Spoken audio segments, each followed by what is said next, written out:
কংগ্ৰেছৰ গোটেই ব্যক্তিসকলৰ মানসিকতাৰ তীব্ৰ স্খলন হৈছে। তেওঁলোকে জানে যে নিৰ্বাচনত হাৰিব আৰু তাৰ কাৰণে তেওঁলোকৰ ছ'চিয়েল মিডিয়াত অভদ্ৰামীৰ চূড়ান্ত পৰ্যায় পাইছে। যদি হিতেশ্বৰ শইকীয়াৰ ল'ৰাই এজন ব্যক্তিক পাওনা বুলি সম্বোধন কৰে, তাতকৈ আৰু স্খলন একো থাকিব নোৱাৰে। মই আশা কৰোঁ দেৱব্ৰত শইকীয়াই ক্ষমা খুজিব আৰু তেনেকৈ যাতে ভৱিষ্যতে কথা নকয় তাৰ কাৰণে নিশ্চয় প্ৰচেষ্টা কৰিব। আমি বুজিব লাগে যে মুখ্যমন্ত্ৰীৰ ঘৰত জন্ম লোৱা মানেই আমি নিজে কোনো ৰজা হৈ যোৱা নাই। আমি ৰজা, আনবিলাক প্ৰজা, সেই চিন্তাটো এৰিব লাগে। দেৱব্ৰত শইকীয়া, গৌৰৱ গগৈ দুয়োজনৰে মূৰত এই চিন্তাটো বহুত সোমাই থাকে যে আমি ৰজাৰ সোণৰ চামুচ লৈ জন্মিছো, গতিকে তেওঁলোকে সকলোকে যিকোনো ব্যৱহাৰ কৰিব পাৰিব। এই চিন্তাধাৰাৰ পৰা তেওঁলোক আঁতৰি আহিব লাগে।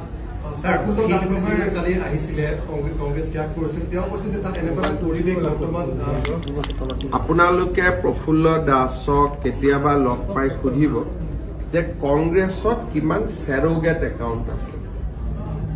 তেওঁ আপোনাক কেতিয়াবা ক'ব, মই এতিয়ালৈকে প্ৰফুল্ল দাসক লগ পোৱা নাই, কিন্তু মোৰ ইনফৰমেশ্যন থাকে তেওঁলোকৰ হাতত চেৰোগেট একাউণ্ট থাকে আৰু এই চেৰোগেট একাউণ্টৰ পৰা অভদ্ৰভাৱে মোৰ পৰিয়াল, নৰেন্দ্ৰ মোদী, এইবিলাকৰ ওপৰত বেয়া বেয়া বস্তু প্ৰকাশ কৰাটো হৈছে তেওঁলোকৰ কাম।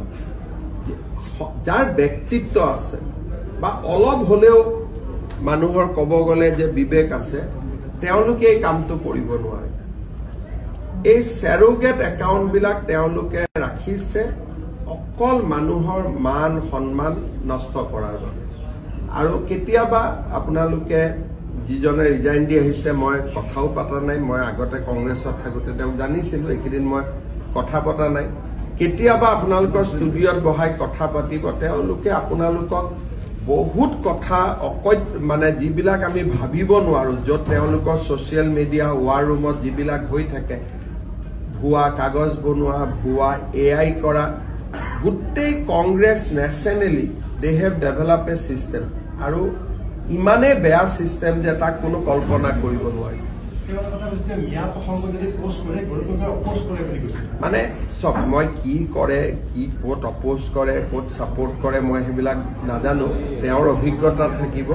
কিন্তু মই এইটো কথা জানো যে মেক্সিমাম কংগ্ৰেছৰ মিয়া সদস্যই হিন্দুৰ নামত একোটা একাউণ্ট বনাই লৈছে। মই যোৱাবাৰো আপুনি কৈছোঁ, সোণৰ খাৰু নেলাগে মোক, এনেকুৱা কিছুমান অসমীয়া শব্দৰে তেওঁলোকে ছ'চিয়েল মিডিয়াত বহুত একাউণ্ট বনাই লৈছে।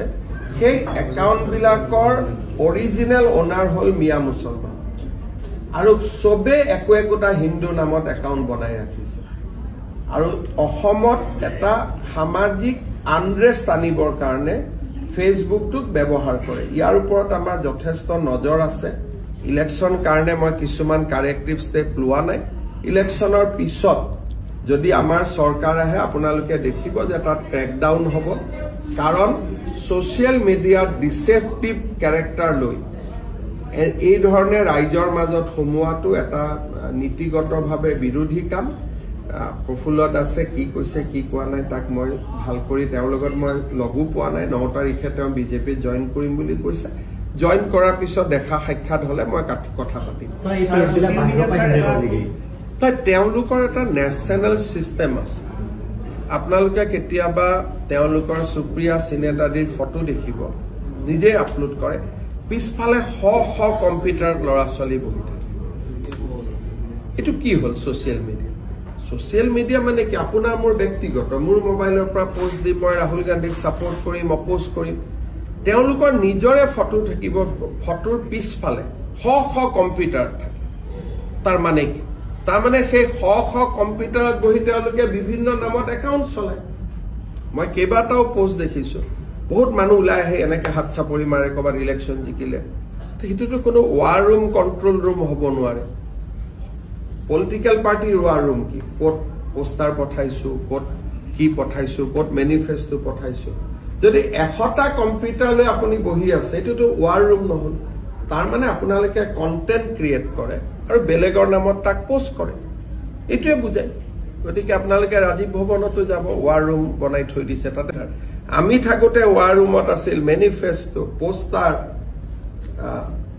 যেটো কয় মডেল বেলট এইবিলাক ৱাৰ ৰুমৰ কাম আছিল এটো খালি কম্পিউটাৰৰে খেলা আপোনালোকে বাপৰে ইমান কমেন্ট আহিছে দেই এই কমেন্ট বিলাক ক'ৰ পৰা অহা নাই তেওঁলোকৰে কমেন্ট হেবিলাক কিন্তু সাধাৰণ মানুহে ভাবে বাপৰে এটো পোষ্ট কৰিছে 200 লাইক আহি গল এইবোৰ লাইক টাইক ক'ৰ পৰা অহা নাই এই কম্পিউটাৰ কেইটাই তাতে লাইক কৰি আছে সেইকাৰণে তেওঁলোকে ক'তো এড্ৰেছ নাই হিমন্ত বিশ্ব শৰ্মা ঘৰ অমুক এড্ৰেছ অমুক থাকিব লাগে তেওঁলোকৰ একো এড্ৰেছ একো দেখা নাপায় কেইজন মানক বাকি সবক বিচাৰিলেও নাপাও কিন্তু সাধাৰণ মানুহে ভাবে ইমান কমেন্ট আহিব কিন্তু আচলতে কমেন্ট একো নাই সেই কম্পিউটাৰ কেইটাৰে খেলা এইটো